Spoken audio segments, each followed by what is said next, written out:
Assalamualaikum warahmatullahi wabarakatuh. Selamat pagi anak-anak semuanya. Apa kabarnya? Berjumpa kembali pada mata pelajaran sejarah kelas 10 semester 1. Pada video pembelajaran hari ini kita akan membahas tentang kausalitas dalam sejarah. Nah, siapa yang tahu apa itu kausalitas? Mengapa di dalam sejarah ada kausalitas? Nah, untuk mengetahuinya lebih mendalam, mari kita pelajari materi yang ada di dalam video kali ini. Baik, kausalitas pengertiannya ada beberapa pengertian. Nah, nanti kita akan uraikan dari masing-masing pengertian tersebut.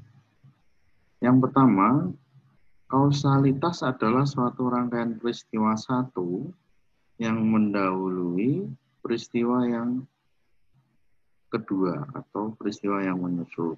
Jadi kausalitas itu adalah suatu peristiwa itu terjadi sebelumnya sehingga peristiwa melahirkan suatu peristiwa setelahnya. Jadi jika kita gambarkan dalam sebuah grafik dan kita kasih contohnya, jadi peristiwa dua ini dapat muncul karena adanya peristiwa satu. Atau peristiwa satu ini terjadi kemudian disusul oleh peristiwa selanjutnya. Itu adalah kausalitas. Jadi antara peristiwa satu dan peristiwa dua itu saling berkaitan. Contohnya, di dalam peristiwa penyerahan Jepang terhadap Sekutu, ini ternyata ketika Jepang menyerah terhadap Sekutu, peristiwa ini tidak hanya berhenti di situ saja, tetapi juga melahirkan peristiwa yang selanjutnya, yaitu peristiwa proklamasi Indonesia. Atau jika dibalik, peristiwa proklamasi Indonesia ini terjadi karena didahului oleh peristiwa sebelumnya, yaitu penyerahan Jepang terhadap Sekutu. Jadi peristiwa dua ini dapat terjadi karena adanya peristiwa satu. Nah, jika bisa kita gambarkan dalam grafik, peristiwa itu muncul itu disebabkan oleh peristiwa sebelumnya. Jadi kausalitas itu seperti prinsip sebab dan akibat. Jadi munculnya suatu peristiwa itu disebabkan oleh sesuatu dan berakibat pada peristiwa selanjutnya. Jadi suatu peristiwa itu pasti akan ada sebab akibat. Contohnya misalnya kamu memotong mangga, kemudian tangan kamu terkena pisau. Nah, terkenanya pisau itu karena kamu sebelumnya pengen makan mangga. Jadi suatu peristiwa itu dapat terjadi karena pasti ada sebabnya. Ini prinsip sebab akibat. Nah, menurut Satono Katsuhiko, beliau adalah guru besar UGM yang mengatakan bahwa kausalitas merupakan hubung sebab akibat mengenai suatu peristiwa, keadaan, atau perkembangan. Jadi, menurut Pak Sartono, peristiwa itu sebenarnya adalah suatu perkembangan dalam suatu peristiwa itu dipengaruhi oleh sebab dan melahirkan akibat. Jadi dapat kita simpulkan bahwa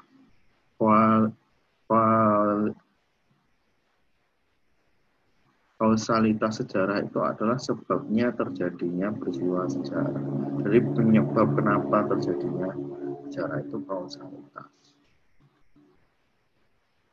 Nah, apa konsep dari kausalitas ini? Yang pertama, konsepnya adalah pasti berhubungan oleh dua hal, yaitu sebab dan akibat. Nah, sebab ini bisa dipengaruhi oleh beberapa peristiwa, tidak hanya satu. Dan akibat itu bisa satu, bisa dua, dan tiga, dan seterusnya. Nah, untuk menjawab pertanyaan ini harus dijawab dengan cara menguraikan penyebab-penyebabnya. Jadi ketika kita ingin meneliti suatu peristiwa, kita harus meneliti terlebih dahulu penyebab-penyebabnya. Kenapa kok terjadi berakibat seperti itu? Kenapa peristiwa itu dapat terjadi? Akibat dari apa? Oh, ternyata penyebabnya dari. Jadi kita harus mengurai terlebih dahulu suatu peristiwa. Misalnya seperti ini. Jika digambarkan dalam grafik, rumusnya, konsep itu kan kayak rumus. Rumusnya seperti ini. Peristiwa itu disebabkan oleh beberapa sebab. Bisa sebab 1, 2, 3, dan seterusnya. Nah, kemudian di dalam sebab-sebab ini, ketika penyebab-penyebabnya ini terjadi, kemudian akan melahirkan suatu peristiwa. Nah, peristiwa ini merupakan dari akibat, dapat dikatakan dari akibat. Jadi uraian ini, rumus ini dapat dikatakan sebagai kausalitas. Nah, contohnya bagaimana? Nah, contohnya gini, kita akan mengurai tentang bagaimana Perang Dunia Kedua dapat berakhir pada tahun 1945. Jadi, pertanyaan ini harus diurai penyebab-penyebabnya. Berakhirnya Perang Dunia Kedua itu pertama karena adanya bom Hiroshima dan Nagasaki. Kemudian kekalahan Jepang di beberapa wilayah di Asia Tenggara seperti di Thailand, kemudian Malaysia, kemudian Indonesia. Kemudian yang terakhir penyebabnya adalah kekuatan militer Jepang mulai melemah karena menderita banyak kekalahan. Jadi berakhirnya peristiwa berakhirnya Perang Dunia ini disebabkan oleh tiga hal ini menyebabkan Perang Dunia berakhir. Jadi ketika kita ingin meneliti suatu peristiwa di masa lampau, kita harus mengurainya terlebih dahulu. Apa yang diurai? Yaitu penyebabnya dulu. Mengapa ini terjadi? Karena disebabkan oleh ini. Seperti itu konsepnya. Nah, di dalam konsep kausalitas itu ada dua jenis. Jadi kausalitas itu konsepnya ada dua jenis. Ada monokausalitas, kemudian ada multikausalitas. Nah, kita akan bahas monokausalitas. Monokausalitas. Mono berarti satu. Berarti artinya adalah pandangan yang memiliki peristiwa sejarah berlangsung disebabkan oleh faktor tunggal atau faktor kasual. Jadi pandangan konsep monokausalitas ini berpendapat bahwa suatu peristiwa itu disebabkan oleh satu faktor yang kasual, yang menyeluruh. Hanya itu yang akhirnya merembet ke semuanya, faktor yang berpengaruh. Nah, faktor tunggal ini bersifat determinan atau ketergantungan, yaitu mengembalikan kausalitas suatu peristiwa, keadaan, atau perkembangan kepada satu faktor saja. Jadi, determinan. Jadi, satu faktor ini mempengaruhi peristiwa tersebut. Misalnya, jika kita gambarkan dalam peta konsep, dampaknya seperti ini. Jadi, akibat atau peristiwa ini muncul karena adanya faktor determinan, faktor yang paling kuat, faktor tunggal. Walaupun sebenarnya di dalam peristiwa itu ada sebab umum. Ada peristiwa kecil-kecil, tapi tidak berefek luas. Tapi hanya satu penyebab itu yang langsung membuat peristiwa ini terjadi, faktor determinannya. Jika kita gambarkan lagi, sebenarnya kita lihat gambar di samping ini, walaupun banyak penyebabnya, tapi ada satu yang warna biru ini adalah faktor determinannya. Mengapa orang itu akhirnya menggerakkan peristiwa sejarah ini. Nah, jadi ada faktor tunggal. Nah, di dalam teori determinan monokausalistik ini ada 3 teori. Jadi teori monokausalitas itu dibagi lagi menjadi tiga konsep. Pertama, teori determinan geografi. Kedua, teori determinan rasial.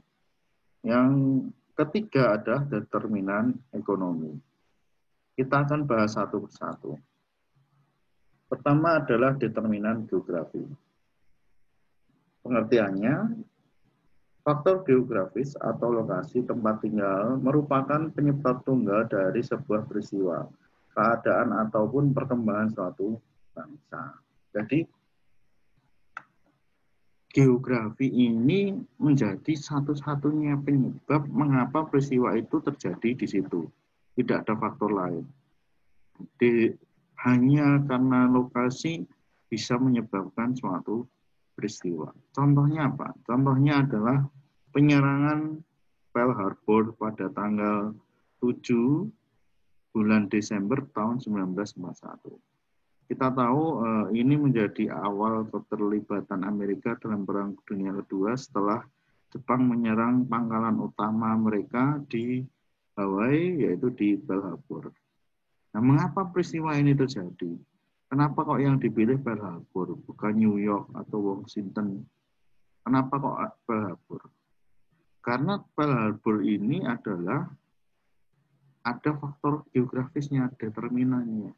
Faktor geografisnya, karena dia itu strategis, benteng terluar dari Amerika, yang di sana terdapat fasilitas pangkalan militer dan pertahanan Amerika. Jadi ketika mau menyerang itu pintu masuknya itu ya Pearl Harbor ini, bentengnya di situ. Nah, mengapa peristiwa ini dapat terjadi? Oke, yang kedua adalah teori determinan rasial. Nah, pada teori ini lebih menekankan bahwa faktor biologis atau ras bisa menentukan kemajuan bangsa. Jadi peristiwa sejarah itu lebih digerakkan, disebabkan karena adanya orang-orang dari beberapa ras yang menjalankan peristiwa tersebut. Contohnya, pada saat Perang Dunia Kedua. Nah, digambar di samping ini adalah Adolf Hitler. Siapa yang tidak tahu Adolf Hitler? Dia adalah pemimpin Nazi Jerman. Dia yang menyulut Perang Dunia Kedua. Nah, di dalam ini determinannya kuat sekali. Kenapa kok Adolf Hitler ini menjadi faktor determinan penggerak dari peristiwa Perang Dunia Kedua? Karena Adolf Hitler ini terobsesi dengan gagasan superioritas ras murni Jerman yang disebut dengan ras Arya. Karena menganggap orang-orang Jerman itu adalah orang-orang yang memiliki superioritas paling kuat dari bangsa Arya, sehingga harus menaklukkan beberapa negara untuk kemakmuran atau perkembangan dari ras itu. Yang ketiga atau yang terakhir adalah teori determinan ekonomi. Di dalam ini adalah teori ini pengertiannya adalah faktor ekonomi sebagai penyebab tunggal perkembangan masyarakat. Jadi ekonomi itu yang mengakibatkan peristiwa itu terjadi, faktor tunggal ekonomi. Contohnya, nah, ketika Belanda tahun 1830-an terjadi perang saudara Belanda dan Spanyol dan Belgia, keadaan kas di negara Belanda ini menjadi kosong. Kemudian Belanda menerapkan sistem kultur stelsel di Nusantara waktu itu diterapkan tahun 1830 sampai 1870. Nah, dari ekonomi ini akhirnya Belanda dapat mengambil keuntungan yang cukup besar, yaitu keuntungannya mencapai 823 juta gulden. Kalau dimiliarkan sekarang itu sekitar 1.000 triliun. Banyak sekali. Nah, karena ini, maka keuntungan dari Belanda ini membuat perekonomian Belanda kembali stabil dan negara Belanda memiliki keadaan keuangan untuk meneruskan pembangunan di negaranya. Nah, hal ini berbanding terbalik di masyarakat kita yang justru mengalami banyak kemiskinan dan penindasan waktu itu. Nah, yang kedua, dalam teori kausalitas itu ada teori multikausalitas. Jadi kalau tadi monokausalitas, sekarang adalah multikausalitas. Kalau multi berarti banyak. Pengertiannya adalah menjelaskan suatu peristiwa dengan memperhatikan berbagai sebab. Nah, ini biasanya teori ini dipakai oleh sejarawan dari UGM dengan pendekatan multidimensional, artinya dalam mengkaji suatu peristiwa itu kita harus melihat dari berbagai penyebab. Jadi suatu peristiwa itu tidak terjadi hanya sekali, karena suatu peristiwa itu tidak terjadi oleh satu sebab, tetapi oleh berbagai sebab. Nah, sebab-sebab kecil itulah yang nantinya akan membuat peristiwa itu terjadi. Dalam pandangannya, perspektifnya, bahwa masalah yang mendekati dari berbagai segi, aspek, dan perspektif. Jadi perspektif pandangannya adalah melihat suatu masalah dari berbagai sudut pandang. Jadi cara multikausalitas memandang penyebab suatu peristiwa itu melihat dari berbagai sudut pandang. Yang kedua adalah antara unsur-unsur yang saling ketergantungan serta saling berhubungan. Jadi ketika mereka melihat suatu peristiwa dan kemudian menemukan beberapa penyebab, kemudian sebab-sebab tersebut disaling kaitkan, dihubungkan, dicari penghubungnya. Kenapa kok penyebab A, B, C ini dapat muncul dan apa hubungannya antara penyebab dan penyebab tersebut. Jadi caranya adalah pertama tadi melihat dari berbagai sudut pandang, yang kedua adalah menghubungkan atau mencari ketergantungan dari masing-masing penyebab tersebut. Nah, jika diceritakan dalam gambar atau grafik, jadi teori monokausalitas ini berpedoman peristiwa atau akibat ini disebabkan oleh berbagai sebab. Nah, dari berbagai sebab ini saling ketergantungan dan saling berhubungan sehingga menciptakan suatu peristiwa. Contoh, nah, peristiwa pertempuran 10 November.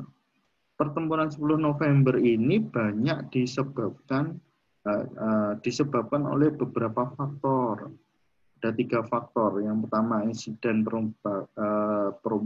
perobekan bendera di Hotel Yamato, kemudian terbunuhnya Jenderal Inggris yaitu AWS Malabi. Yang ketiga adalah adanya ultimatum dari Inggris untuk rakyat Indonesia waktu itu, tentara Indonesia waktu itu. Nah, 3 penyebab ini saling berhubungan, tidak bisa saling terpisahkan. Terjadinya 3 penyebab inilah yang melahirkan nanti mengakibatkan pertempuran 10 November. Dampaknya apa? Banyak korban, banyak bangunan yang rusak, penduduk mengungsi, kemudian diakhiri dengan perjanjian gencatan senjata. Nah, itu penjelasan tentang multi kausalitas. Nah, yang terakhir, apa kaitannya peristiwa sejarah di masa lalu dengan sejarah di masa kini? Apakah ada kausalitasnya atau sebab akibatnya? Jadi terdapat hubungan sebab akibat atau saling mempengaruhi antara sebelum dan sesudah suatu peristiwa. Hubungan sebab dan akibat ini dikaji dalam perkembangannya dari waktu ke waktu. Jadi peristiwa yang terjadi di sekarang itu akibat dari peristiwa di masa lalu. Contohnya hari nanti tanggal 17 kita dapat melaksanakan upacara bendera Agustus, 17 Agustus, itu dapat kita laksanakan karena dulu Presiden Soekarno membacakan teks proklamasi kemerdekaan pada tanggal 17 Agustus tahun 1945. Jadi peristiwa di saat ini, terjadi yang saat ini, itu merupakan akibat dari peristiwa yang sebelumnya.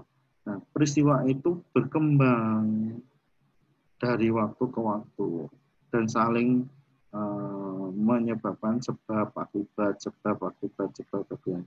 berkembang terus tanpa henti dalam kontinuitas waktu.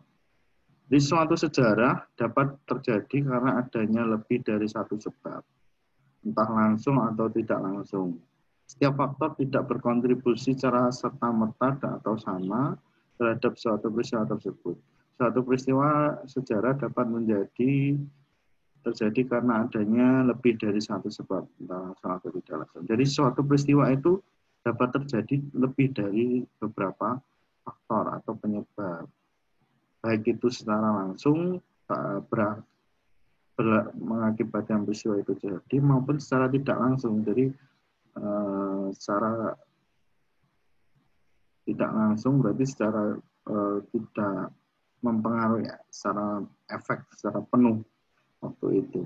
Kemudian setiap faktor tidak berkontribusi setara atau sama. Jadi masing-masing penyebab itu jika kita lihat kontribusinya terhadap terjadinya peristiwa itu tidak selalu sama.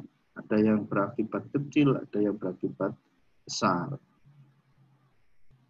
Nah, itu kaitannya peristiwa sejarah di masa lalu dan di masa kini. Sekian materi yang bisa saya sampaikan. Sampai jumpa pada materi pelajaran selanjutnya. Assalamualaikum warahmatullahi wabarakatuh.